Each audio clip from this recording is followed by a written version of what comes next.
Thank you for tuning in to another episode. If you have the time, subscribe.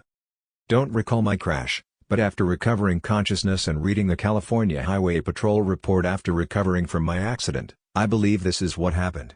Upon awakening, I remember seeing a car parked up the road, as if they were watching from afar. I believe they called 911 emergency and reported the accident. I remember riding along a power line road at about 70 to 75 miles per hour.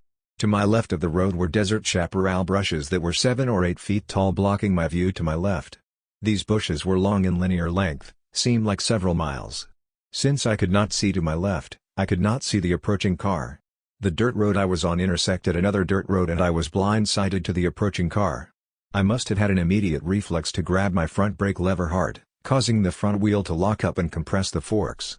The rear end catapulted me forward about 100 feet. I flew at 70 to 75 miles per hour before hitting the ground. I do not recall seeing the car flying or hitting the ground at all. I remember that all of a sudden I was somewhere else. I felt no pain nor could I recognize where I was. I had no desire to think about anything else but observe what was in front of me. Now here is where my NDE is completely different from all the other people who may or may not have had one. Mine is nothing at all like what everyone else claims, makes me think of their stories as a repeat of some Hollywood story. Here is what happened. All of a sudden, there I was watching 3 hooded figures sitting around a campfire at what appeared to be night. When I crashed it was noonday time. I don't know if I was floating or standing or if I was clothed or naked. None of that seemed important. It felt as if I was in a trance watching the campfire and the 3 hooded figures speak. The campfire flames were dancing rhythmically. The flames were like long silver snake tongues flickering. This was not your typical orange/blue campfire flame. These flames moved independently and danced.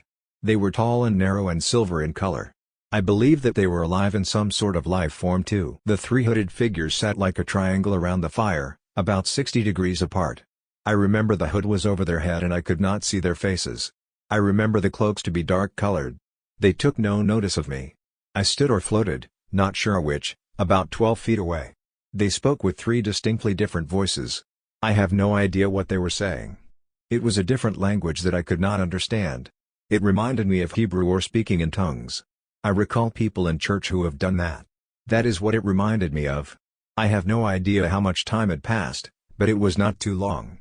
During this time, there was no floating over my body, like others say in the hospital. There was no light or tunnel with a light at the end. There was no visit from deceased family or friends, and there was no flashing of my life's events before my eyes. I was just all of a sudden there. I have no recollection of time, feeling or even temperature. I was just there watching the flames and them and listening to their voices. I did not ask them any questions. I don't know if I could even speak. Then all of a sudden, they turned and looked at me and spoke all in unison at the same time. Now I could understand what they said. I don't know if what they said was in English or in their tongue. All I know is that I understood it. They said to me that I was not supposed to be there. It was then that I instantly reappeared at the scene of my accident. I now felt the most pain I ever felt in my whole life. I did not remember that I crashed or was riding my motorcycle.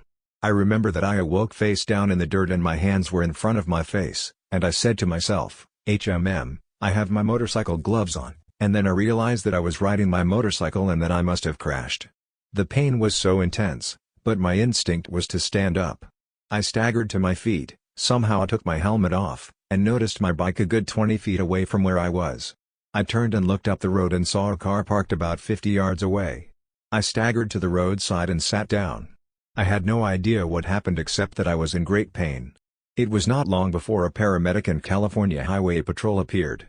My crash was very close to the I-10 interstate that thankfully allowed the ambulance to get there quickly. I suffered a ruptured spleen and was bleeding internally.